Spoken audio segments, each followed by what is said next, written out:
The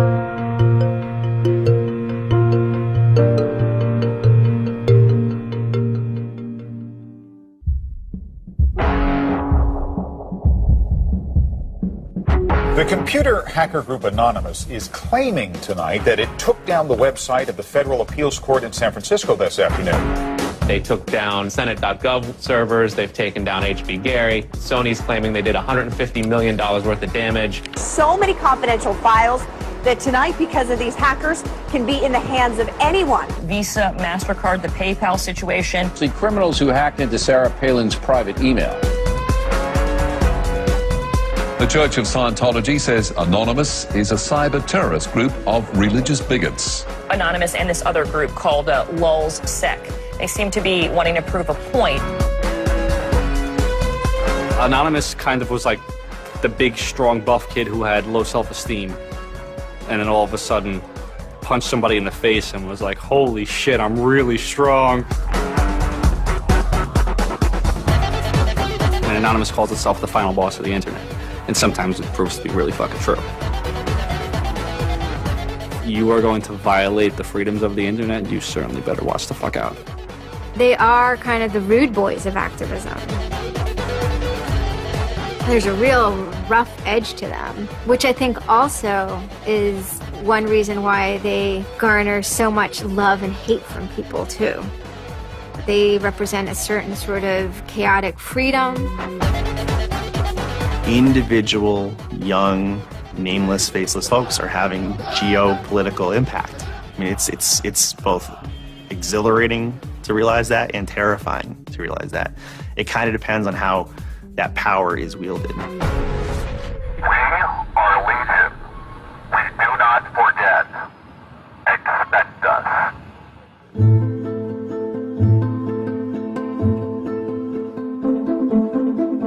We stand for freedom. We stand for freedom of speech, the power of the people, the ability for them to protest against the government, to right wrongs. No censorship, especially online, but also in real life. We have members throughout society and all stratas of it worldwide. Yet we have no leadership. It's one voice. It's not individual voices. That's why we don't show our faces. That's why we don't give our names. We're speaking as one, and it's a collective. Good timing. I would love to live in a country where the government fears its citizens and not the other way around. But right now, plenty of anonymous actors are in hiding because of fear of reprisals by the government. I've been called many things. There's unpatriotic. That we're just a bunch of children sitting in our parents' basement. I got called a terrorist sympathizer. We've been called kids, we've been called cyberbullies, we've been called hooligans, and you know, sometimes those words aren't entirely unfair, but this is a serious political movement. No one, in the general public really seems to get it. What they don't seem to get is that the ability for Anonymous to be everything and anything is its power. Anonymous is a series of relationships, hundreds and hundreds of people who are very active in it and who have varying skill sets and who have varying issues they want to advance and who are collaborating in different ways each day. They're a little bit like a prism or kaleidoscope. They've got many different facets and many different sides. Of course, when you spend enough time with them, you start to get a sort of feel or texture that's not just random, right? Yet it's very multifaceted, very rich, which does span from the quite lighthearted to the very, very serious. Bob Dylan had a line in a song just saying, to live outside the law, you must be honest. They might do something which isn't technically correct, maybe it's not legally correct, but they're doing it for purposes that in their minds at least are ethical. People who know what they're doing, who share an ethos, who have a commitment to exposing and humiliating the man, who have a very low tolerance of lies and what they perceive as evil on the part of overweening power structures. They share information, they share tools and techniques, and they are currently having a very good time. The hacker culture, as we know it, really sprang from one place. It was MIT, and it was specifically the people in the Model Railroad Club, the Tech Model Railroad Club. Hacking originated as humorous pranks. When the guys at MIT put a Volkswagen up on top of the dome of the building, and people woke up and saw the car up there in the morning, or they measured a bridge by the body lengths of somebody. I would say his name was Brian, and discovered the bridge over the Charles River was, 822 Brians. These are funny things. That's where hacking originated, and it migrated into engineering and computer communities. It's witty, it's pranks. I'm Chris Weishopel, former member of the Loft.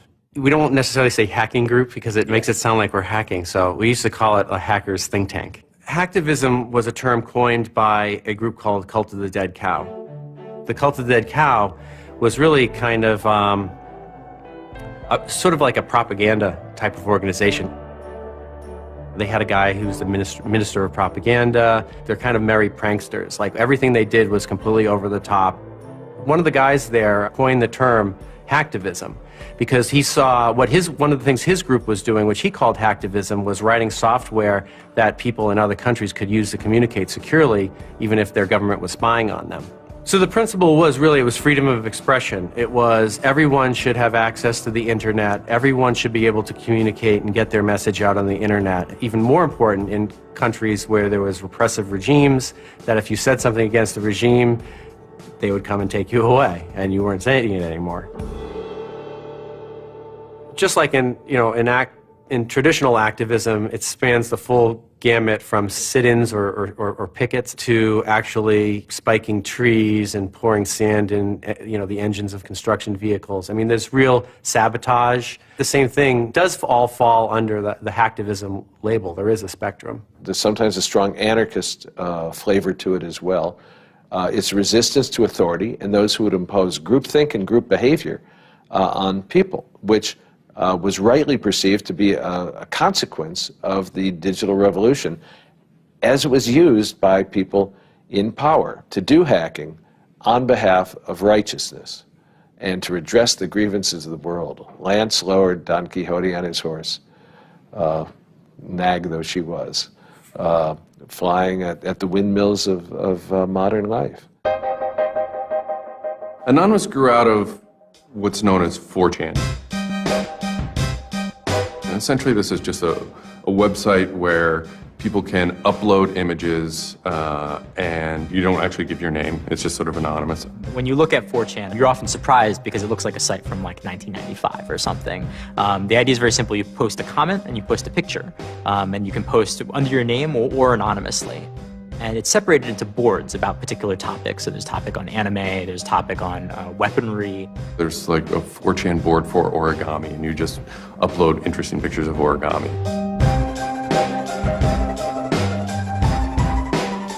And then there was a group called the B board, which essentially was for like anything goes. The first time anybody goes on B, it's kind of an instant revulsion.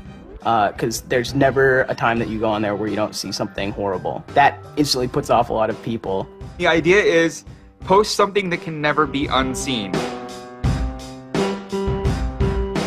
Half of the posts on B are there specifically to make people not want to come back to B. It's what you get when people are allowed to express themselves with absolutely no restrictions whatsoever. It's the kind of sum of human imagination, and people can get together and think together without any limits or parameters. It's the most vile, disgusting, and funny thing on the internet.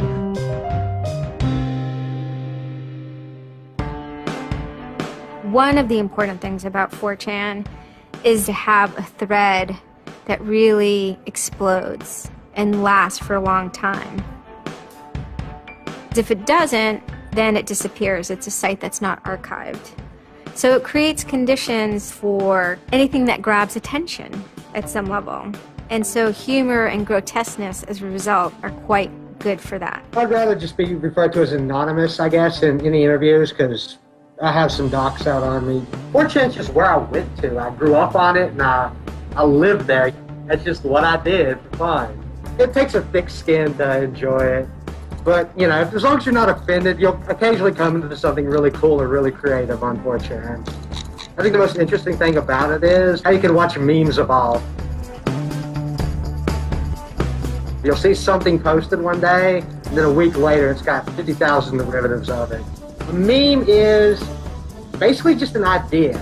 It's kind of like a gene, but in the realm of the idea. A lot of the great internet memes that we all know and love, you know, lolcats, right? You know, little cats doing funny things, and then they have, you know, Icon has cheeseburger, right? All that stuff seems to start in this like petri dish that is 4chan B-board.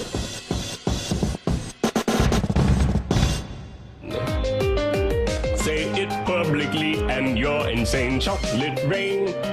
Name any meme from the last about 6 years, and I'll bet you either in its first posting ever was on 4chan, or at least one of its earliest revisions that became what it was on 4chan.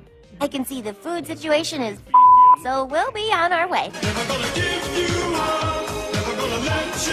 It's basically the best breeding ground for internet culture, and as far as I'm concerned. With your neighborhood insurance rates, chocolate rain. 4chan is also very known for acts of trolling. Trolling is a fucking art.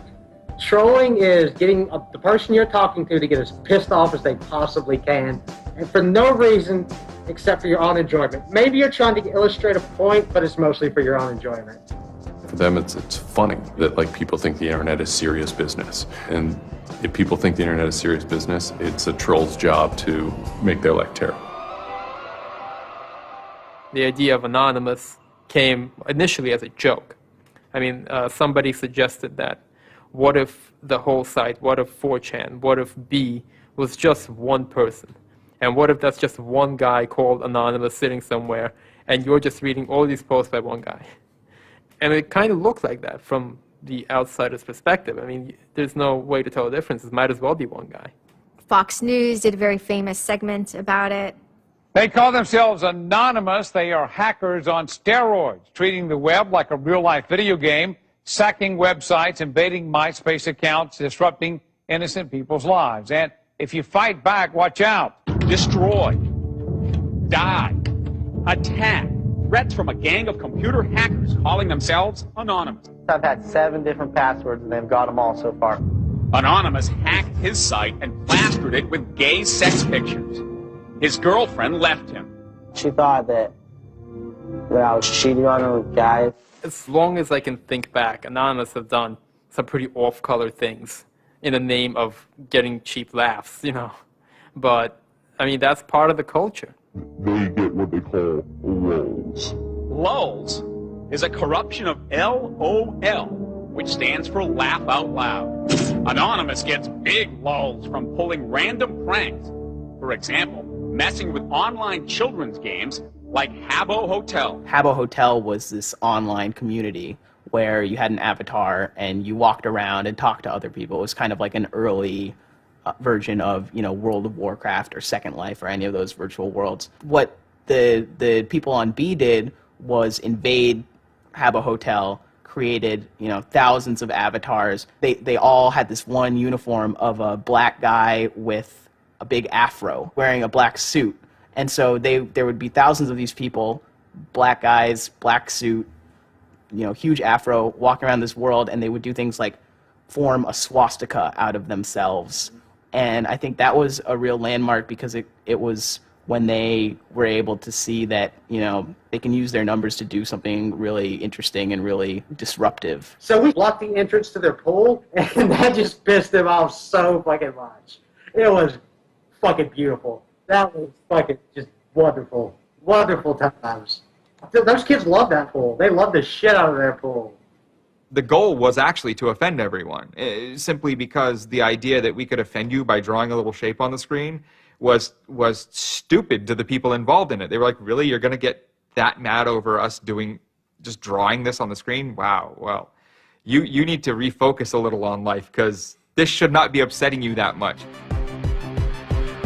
All these different organizations online, whether it's 4chan or just any website, there's typically a community aspect to it. This is where people have their social relationships. This is where their friends are. This is where they have a creative outlet. And so all those aspects are going into groups like Anonymous, where people feel like they're part of a bigger thing and they're able to express themselves within that group. There were certain words, certain phrases, certain ways people respond to things, certain images that were posted that created a pattern, and that pattern was, I guess, the origin of what is now Anonymous. It's like Freemasons with a sense of humor, and so much as they have this common symbology, and one of their chief joys, which is kind of wrapped up in power and secrecy, was the fact that they could recognize each other by referencing these symbols, referencing these phrases. Over 9,000. It's over 9,000! I lost my iPod. Mudkips, anything involving mudkips. So you have this weird sort of international culture developing with people, across the world, wherever they may be. In late 06 and, into early 07, there's a bit of a sea change where instead of just posting a bunch of content or randomly saying we're going to go over to some website and post a bunch of dirty comments against someone, it becomes a little more organized. Welcome to the Hal Turner Show. They went after a guy named Hal Turner. I am being discriminated against because I'm white. Hal Turner was a neo-Nazi who was, big online and had a podcast. I think that the 14th Amendment was not ratified properly, and I think, therefore, it is still okay to have Negroes as slaves in America. The first time I heard about Hal Turner is he was knocking somebody on 4chan. There's a million neo-Nazis out there. But he started picking on our dude, so we had to go to our dude's fucking defense, and it just so happened that he was a neo-Nazi, so that's a bigger reason that he's a fucking dickface. Who are you? Where are you calling from? Hola, this is Pedro. Spick, don't call. Diego. He was just a horribly racist radio personality who seemed to handle it well when you called in. Like, he could handle being berated by Anonymous. And that made it very interesting. It made it a bit of a challenge. It wasn't some guy who just either crumbled or stopped answering the phone. It was a guy who would yell back. Hal Turner wasn't the first, actual person that, Anonymous had caused trouble for, but the circumstances ended up being significant. They DDoS'd his website, stuff like that, costing him thousands of dollars, bandwidth fees. Denial of service has been around for a long, long time. The equivalent of if you, for some reason wanted to disrupt a bus service, right? You can hire 1,000 extras to all go and line up at the bus station, right, and get on the bus. And so that anyone who was really trying to get on the bus couldn't do it, right? It's as simple as that. When you stop trying to visit, website goes back up, no permanent damage. We DDoSed him, and then we kind of trolled him in real life. We sent countless pizzas to his house. We signed him up for escorts on Craigslist. We sent a bunch of pallets of industrial materials to his house, which he ultimately had to foot the bill for. And basically, we destroyed his ability to pay for his radio show, and that took him off the internet. And then they ended up getting some real hackers to help them out. This wasn't sort of pranks. They actually were able to get into Hal Turner's private servers and his mail servers and find some interesting emails that he was serving as an FBI informant, which, if you're a right-wing neo-Nazi, is not a good thing to be. And obviously him being an FBI informant, and also his reaction, his sort of douchebaggy reaction to the raids, damaged his credibility within the white nationalist scene, which is a shame. Hal Turner's gone. He's been prosecuted by the feds for threatening judges. What follows is a period of confusion and anger in which, the original Anonymous people, the sort who want to keep Anonymous as this nihilist, little, ridiculous group, are upset that now, that the most terrible thing on the internet is now becoming a force for good all of a sudden. I'm Mike Vitale, and my handle is Seth Dude. Now, this is January 2008. Anonymous is strong now. We're not a little dinky fucking group anymore. This is millions of people worldwide, and we're watching. And then Scientology stepped in with a big target on its chest. A video came out of Tom Cruise that was supposed to be an internal Scientology video, talking about secrets of Scientology. Being a Scientologist, when you drive past an accident, it's not like anyone else. As you drive past, you know you have to do something about it because you know you're the only one that can really help. It talks about you're the only one who can stop, bad things from happening. And so this is kind of widely mocked online. It circulated like wildfire. Instantly, the Scientologists post a DMCA, Digital Millennium Copyright Act. And this is a way that if you own content, you can go to video sites, upload sites, and have your content pulled when someone uploads it illegally. Scientology's always at odds with the internet, always trying to legally bully people out of fucking them over on the internet. They always did that. And then here they are trying again, but you know what? Anonymous saw that, and they said, oh, you guys just fucked around badly. Like, you're trying to censor our internet. Like, are you trying to take a joke away from Anonymous? Like, you don't do that. A few people on 4chan posted, hey, we should grab that video and post it on a few other sites. So what followed was, it's this term called the Barbra Streisand effect. And this video, as they're attempting to suppress it, went everywhere. Like, everywhere you look on the internet, you were gonna stumble upon this video. Actually, Gawker, the site that I worked for, was, I think, the first one to put it on the website, and we got in a huge legal battle with Scientology, who wanted us to take it down.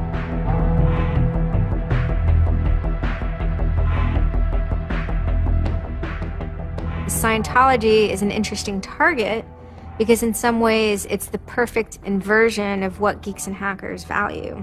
At so many different levels: science fiction, intellectual property, discourses of freedom, science and technology. It's very proprietary, it's closed. And so in some ways, if you had something like a cultural inversion machine and you stuck geeks and hackers in there, you'd get something that looks a lot like Scientology. So it's quite offensive, and there's a real pleasure in attacking your perfect nemesis. And people who knew what Anonymous was to begin with were like, oh my God, Anonymous is going to go to war with Scientology. This should be really interesting. Especially because it's two weird-ass groups. I mean, I've been an Anon for a long fucking time. I know Anonymous is really strange. They're weird, and the stuff we like is weird, and it's really not mainstream at all. Now you have Scientology. Also really weird. A lot of crazy shit goes down. Anybody on the outside who's seeing this is going, let's watch these two retards fight. Like, both their pants are going to fall down, they're going to triple, and it's going to hurt everybody, and it's going to be hysterical. And then that's when 4chan kind of reared into action, really reared into action. And they started to troll the Church of Scientology. And this took the form of pranking the Dianetics hotline, ordering pizzas. I go to call them on the phone, and it's busy. And that's their main fucking Dianetics hotline. Their Dianetics 800 number, you can't get through because Anons have completely fucking clogged it and just probably saying stupid shit. The whole idea was just you call them just to keep them on the phone. What's an Ilron? How do I Dianetics my face? They were not expecting that, and they couldn't handle it. I'm Brian Mettenbrink. I had just gone to 4chan just on pure happenstance, and I saw a post about the Scientology thing, and I started looking up stuff, and I'm like, oh, this is actually for a decent cause. I think I'll, do this. Anonymous members have developed a distributed denial of service attack tool called Low Orbit Ion Cannon, which is a name taken from a computer game. Low Orbit Ion Cannon is what's called an endgame weapon in Red Alert. All you had to do was literally follow instructions, step by step. You do it, you put in the site, you see that the IP is correct, you make sure that all these settings are good, and you hit the button, and off it goes. And what it does is it tells Scientology.org, in this case, it tells them to send their website to my computer about, I think it was 800,000 times in a weekend, and I'm pretty sure I probably took it down myself a couple of times. It felt like you were making a difference, just you yourself, and you didn't even have to leave your home, And one of the guys said, we need to make a video. We have to make a video. Hello, leaders of Scientology. We are Anonymous. When the video came out on January 21st, that was one of the first times that Anonymous, as a culture, started referring to itself as Anonymous as a movement. That video probably changed everything. We are Anonymous. We are Legion. We do not forgive. We do not forget. Expect us. It basically looked like if a computer was going to tell you that he was going to beat the shit out of you, this is what it would look like. That one video really galvanized that moment of innovation. That's exactly like with that video, internet activism, as it's known today, was born. And you just see this consensus forming that it's going to happen. So we made the code of conduct. Don't bring weapons. Dress accordingly. Cover your faces, because they will try and find out who you are and screw with your life. Rule number 17. Cover your face. This will prevent your identification from videos taken by hostiles. Scientology has a history of harassing, stalking, and just generally doing horrible things to its critics. So people needed a way to hide their identities. A lot of people had very legitimate fears. They don't want to be followed home. They don't want to be stalked. They don't want to put their families and themselves in danger. Everyone was going, well, we're going to wear a mask. What's the only fucking mask that we all already know or have a joke about? And it's the Guy Fawkes mask. You see the movie V for Vendetta, the ending scene where everyone's wearing the Guy Fawkes mask. That is very reminiscent of what Anonymous thinks Anonymous is.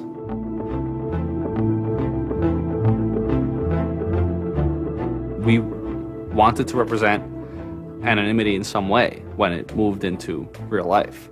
I think that the Guy Fawkes mask was one of the most natural things to happen. It is the idea that none of us are as cruel as all of us. You have this massive crowd of people who are anonymous that is going to fight against a bigger thing and win. Even after watching the video, it's like, yeah, this is great, but who's actually going to do it? Who's gonna step up? Are people actually gonna get out of their house? And I guess we were really affected by the stereotype of that whole community, there being internet nerds, that too afraid to leave their mom's basements. No one thought that they were gonna come out. This is me on the way there. I haven't slept. I'm very fucking tired. And I remember going to the park that day, and it's really fucking early in the morning, which I thought was a bad idea. And I'm smoking a cigarette, and I'm looking around like, where the fuck is everybody? There's nobody here. So here I am, sitting in Bryant Park, waiting for the other announcers to show up. I remember thinking like, oh fuck, like, am I gonna be the only one in the park? Am I gonna walk to Scientology with fucking 6 or 7 people? Which totally defeats the entire purpose of this, because now they could single me out, Then I get up and I start walking around, and I see there's a lot of green balloons over there for some reason. On the other side of the park, there was like fucking 200 people. There was Guy Fawkes masks everywhere, and I'm like, holy shit, this is huge. There's a fucking lot of us.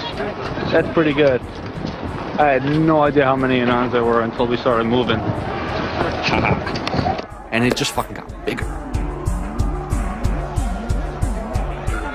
I remember walking through Times Square, and everybody in Times Square was an Anon. This is like a fucking 1,000-person per fucking minute foot traffic area. And everywhere I'm looking, I'm seeing fucking Anon symbols. It was fucking wild. It was really wild.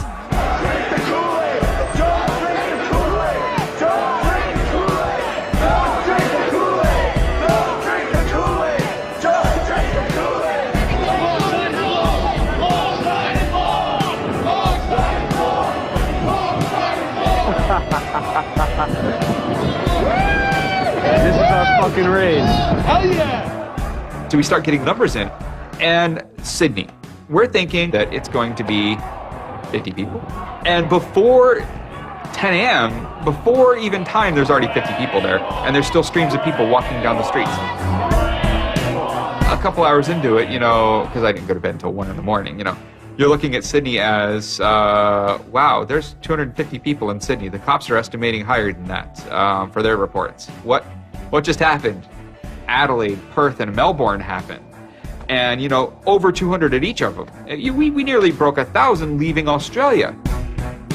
Now, the next protest was Tel Aviv, which had actually gotten its first Scientology building right before this. There were Palestinians and Israelis at this protest, both holding their flags, and at one point they actually switched flags and held up each other's flags and whatnot. It was awesome to see. I call our guy in London, Britanon, and I say, hey, what's going on there? And he's like, did you just get out of bed? I said, yeah, I haven't even turned on the computer. I just figured I'd call you. And he said, we've got 600 people, and the cops are really, really mad at me. All the major cities were having hundreds of people come out. It's massive. Clearwater had like 300 people. I don't think anyone beat out LA. I think LA had over 1,000 people. We are Legion! We are Legion! The thing that happened was something completely different, and hundreds of people from every city just swarmed the streets. It was kind of overwhelming, a little even scary, but scary in a good way. Soon, we're at around the 10,000 mark, and we were joking the whole time, over 9,000, one of those memes. It was too surreal. It was not believable. You go by what name? We are Anonymous. It was very empowering, especially after people saw the thousands of people showing up. This was it. We owned the world at that point. We all met each other. The idea of an Anon is you're fucking alone until you get to 4chan, and then these people all think like you, And all of a sudden, you're not alone. You are with fucking 500 others, they all know the same jokes as you. They all clearly have similar interests as you. Here's your culture. You meet your own people finally. It's perhaps a little surprising. It's not just preteens or teenagers. There's a far more even mix of males and females than you would imagine otherwise. And there were a lot of these so-called guys who weren't socially good. They were very awkward. They still lived at home at 23, half of them virgins. And I'll tell you, the amount of those people who got laid from these protests happening is in the thousands that would not have for years probably. That's why those protests were so important. It was a chance to finally meet other people that were previously anonymous and unknown, and hence it was the moment of the end of their anonymity. Scientology, they kind of fought back, so to speak. They posted stuff online. While claiming they are peaceful, in less than 3 weeks, anonymous members made or encouraged 8,139 harassing or threatening phone calls, 3.6 million malicious emails, 141 million hits against church websites, 10 acts of vandalism, 22 bomb threats, and 8 death threats against members and officials of the Church of Scientology. They wanted to find me. They did. They hired PIs. They started taking pictures of us, threatening to sue us. I did the whole low-orbit ion cannon stuff, and then I pretty much just went about my life after that for, I think it's 6 months, and then the FBI showed up here at my parents' house. 2 men got out of the car and took Flashed their jackets off and laid their guns on the front seat and came up to ask us if Brian was home and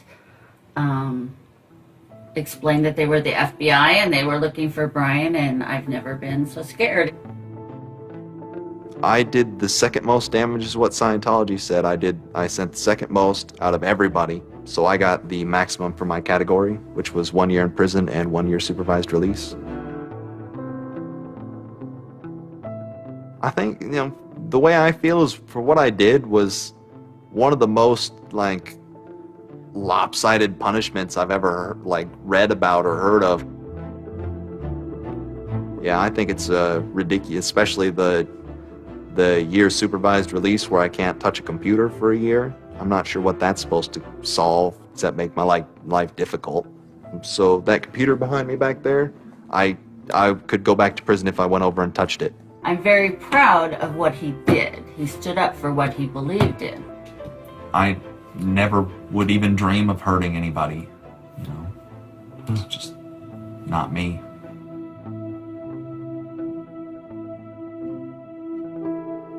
Prior to Anonymous, critics of the church still had to be very, very careful because of the aggressive lawsuits that were launched against academics, journalists, and other critics.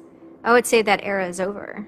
And Anonymous, more than any other sort of intervention, is probably responsible for that change. This actually caused a decent rift in Anonymous. There was one big group, significant group of people who would say, this Chanology stuff, it's cancer, it's awful, it's bad, it's just bringing attention to us that we don't want. One Anon said it well once, There is no leader. Their ops have momentary leaders, de facto leaders. Almost through meritocracy, there's more respected or more persistent participants. Some people participate in a single operation and are never heard from again. It might even be a housewife who just, agrees with that political statement or that protest. I like to describe this with the picture of a bird swarm. Everybody's flying very, very quiet. Suddenly, one bird flies into the other direction and the mass fly into the same direction, following that person. It's totally okay to say, I'm sorry, I don't take part. When Chronology was running full force, it was like a kid stretching for the first time and actually seeing the real power. If you had asked me all throughout 2008 and most of 2009, is the politics of Anonymous always going to be sutured and hinged to the Church of Scientology? I would have said yes. And it became unsutured, unhinged, when a different political wing was born in 2010.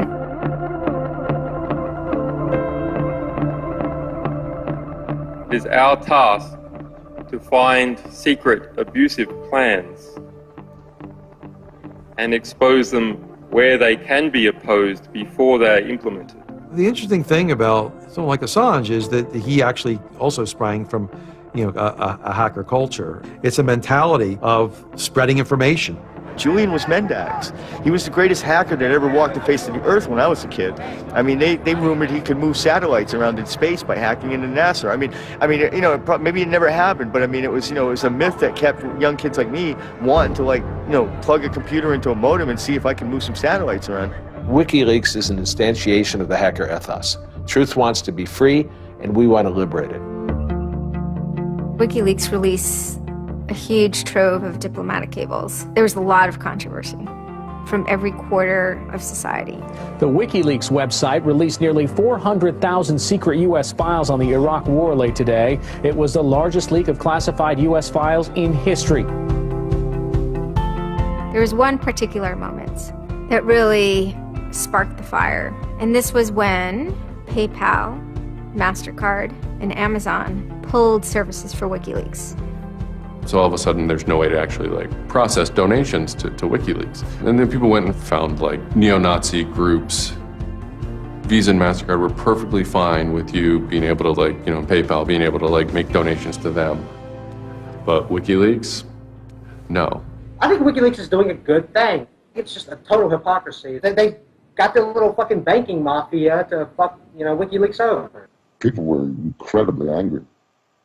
There was a real sense of rage. Anonymous DOSed PayPal. They were pissed. The numbers of participants were massive, massive.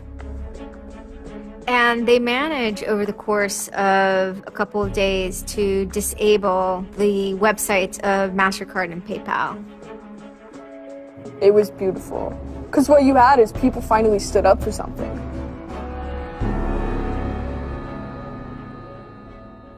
My name's Pete Fine. You can call me an internaut or a hacktivist. Telecomics is an ad hoc cluster of volunteer net activists who have spent much of the last year trying to keep the internet running in the Middle East. In kind of the lead up to the Egyptian revolution, we would tweet on people's behalf. We would get people from Egypt who were unable to access Twitter on their own on our IRC network, and we would take reports from them and tweet them out using our account to kind of help them get the word out about what they were experiencing. Some of this shit is personal. And one of the things about the movement as a whole, when Egypt rolled around, is that Egypt broke us emotionally. Watching in real time with live feeds that we helped set up, Egyptians get massacred with machine guns. It was different, and I have never in cyber activism wept before. It's never bothered me like that. It's never been able to touch me the way Egypt touched me. And then January 27th, January 28th rolls around, and the Egyptian government starts shutting down the internet. I mean, just for the whole country. The whole country. There's this fantastic traffic graph that you can see the traffic coming out of Egypt, and it looks like, like this, and it goes like that. Just totally stops. And we were just shocked. We were just like, what the fuck? Like, what the fuck? To think that a country would completely cut itself off as much as it was able to from the outside world was pretty unthinkable.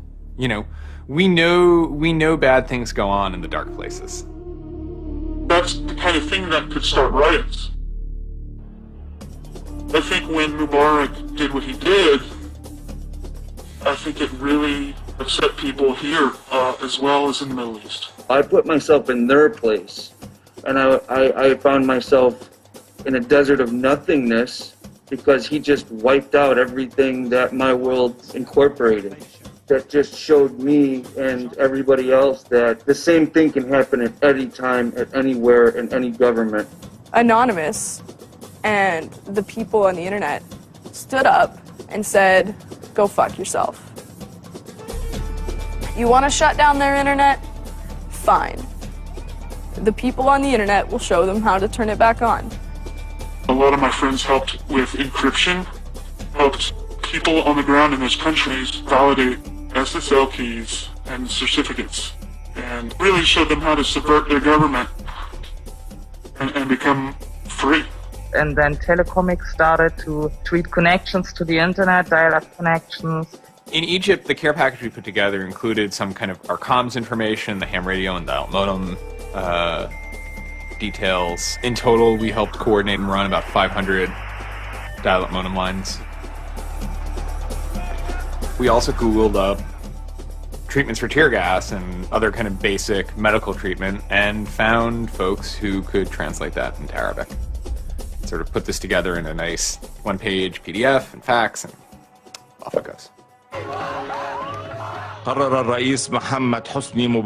President Hosni Mubarak has decided to step down from the office of President of the Republic.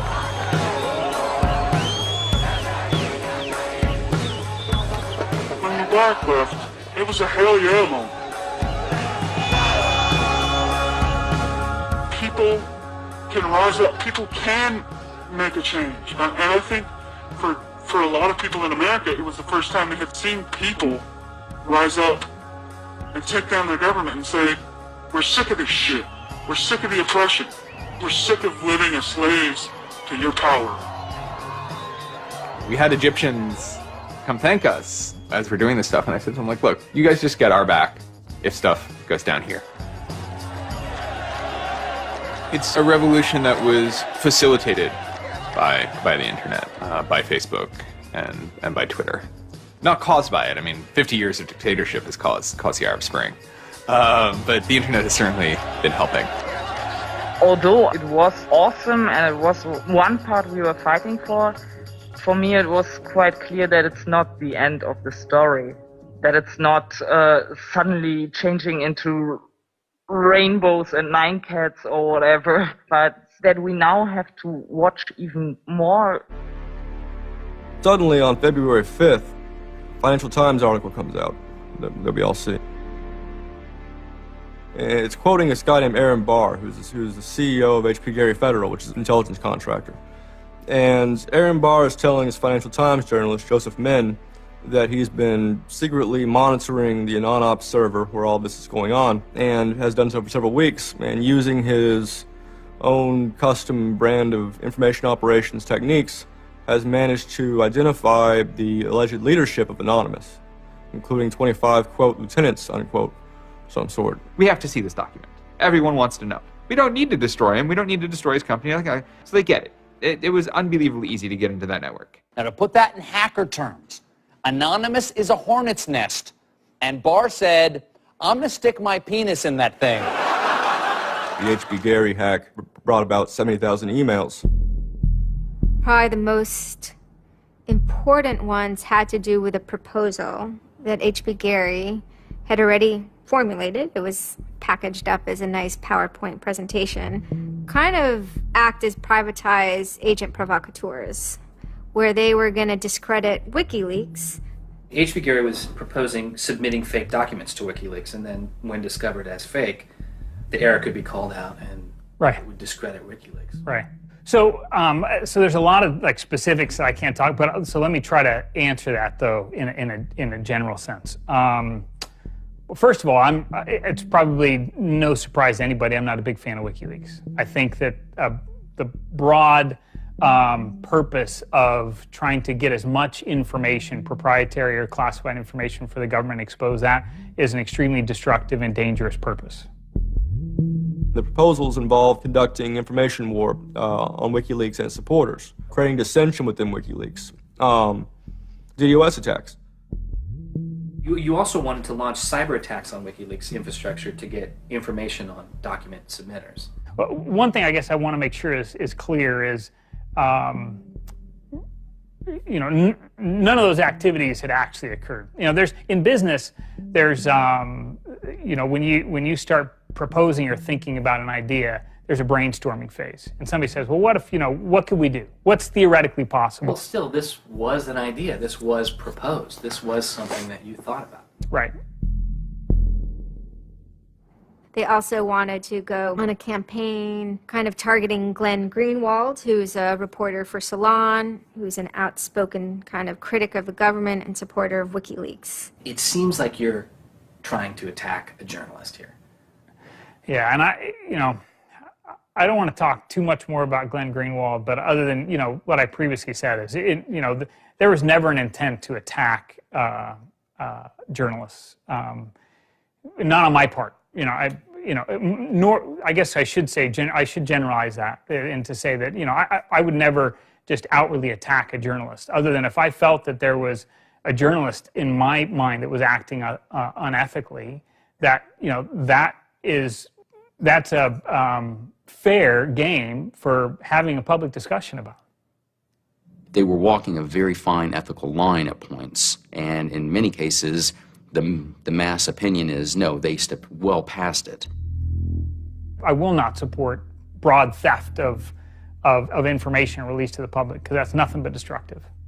If somebody has information that's been stolen from them, and whether or not WikiLeaks encouraged the theft of that, or whether or not it was just put in their lap, still they're threatening to release the information that is the private property of another organization. So your choices are to just allow that to happen, or to try to stop it. How offensive is too offensive?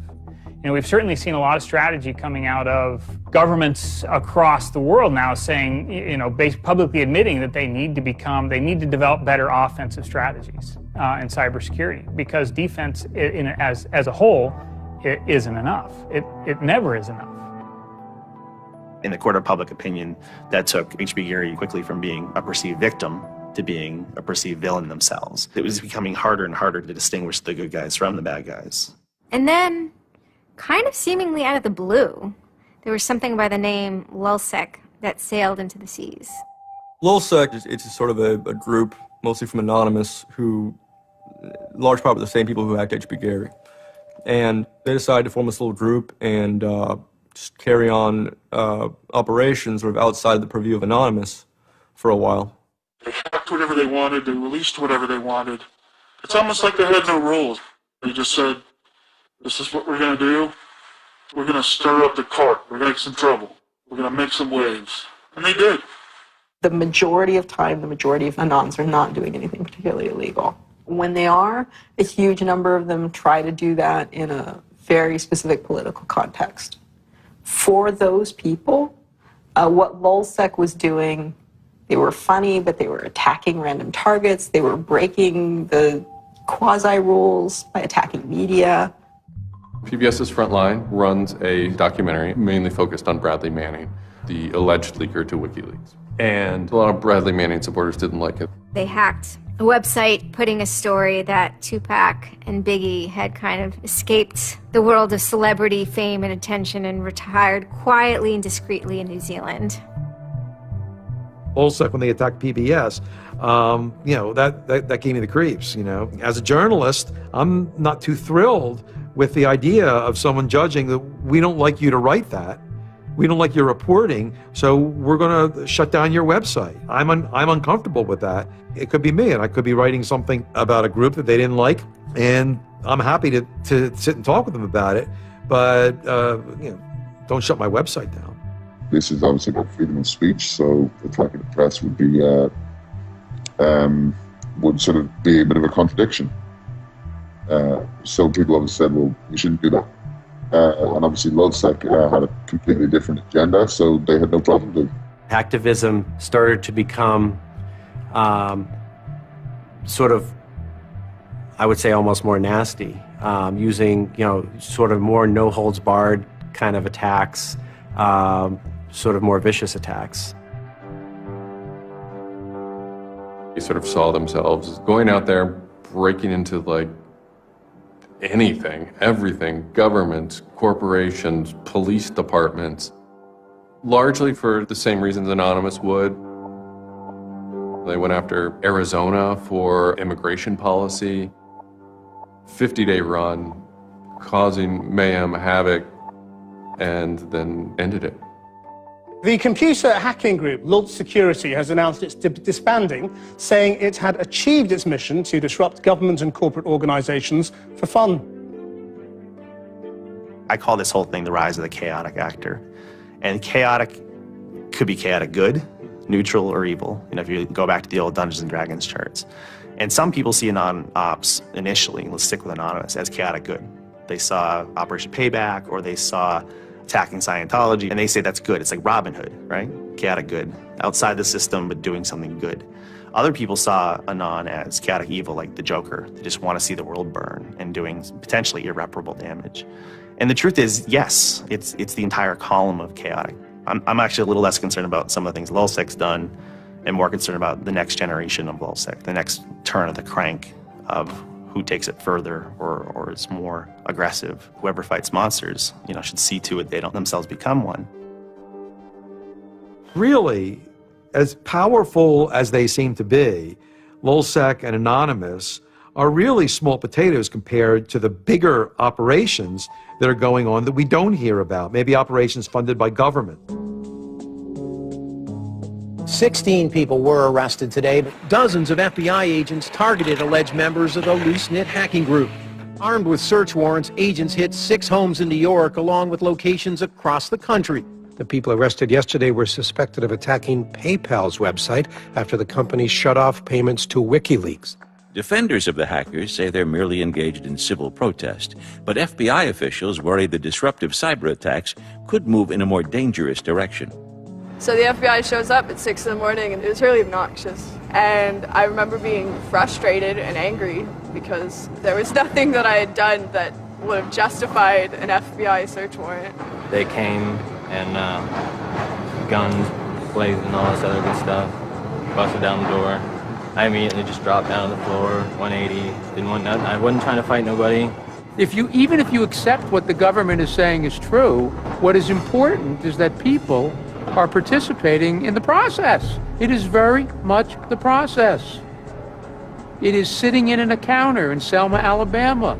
500 Freedom Riders refusing to allow people to go and sit in at a segregated lunch counter. They write books about that stuff. It is demonstrating in a street corner saying no to a war. It's just a different, it's just a different vehicle. It's the same result. There's always going to be legal consequence when you decide to break the law. That comes with the territory. And it would be naive not to expect that. The question is whether the punishment will be proportional to the crime. And I suspect it might not be. People will be watching very closely to see how these cases proceed, on what grounds, and whether there's any room during the trials to think, especially of the denial of service attacks, as a legitimate form of protest. So much of our lives are now configured, at least in part, on the internet. So we better start thinking about how we claim parts of the internet as spaces that we can also protest in. There is a certain online culture that believes in certain values, like freedom of expression. They're against corruption. They're against governments controlling their citizens. And when they see those values harmed in some way by some organization, the hacktivists strike back. I don't think this whole issue is a technical hacking thing. This is more about human philosophy and psychology.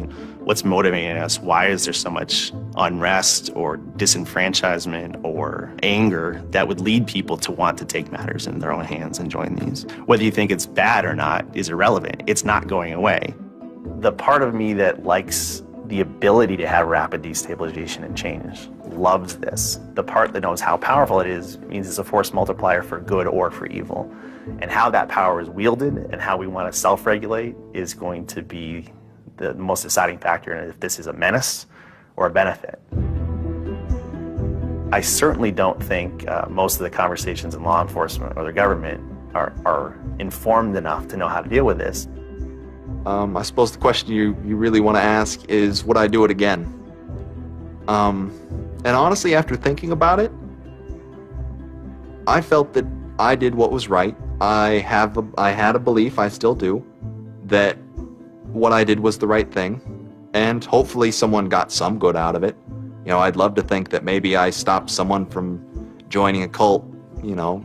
Probably wouldn't tell on myself next time, but, you know, I don't think I would have changed a single thing other than the whole talking to the FBI thing. Just that little Yeah, just the little detail that kind of changed everything, yeah. I'm angry. Occasionally I have small breakdown moments of terror,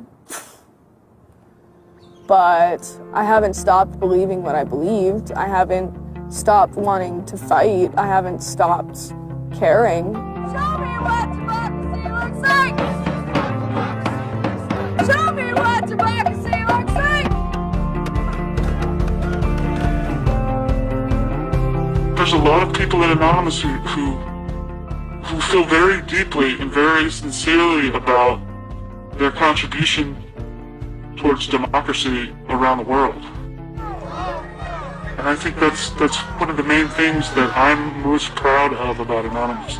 There are things that I'm not proud of about Anonymous, but we stand against censorship and we stand against oppressive governments, even our own.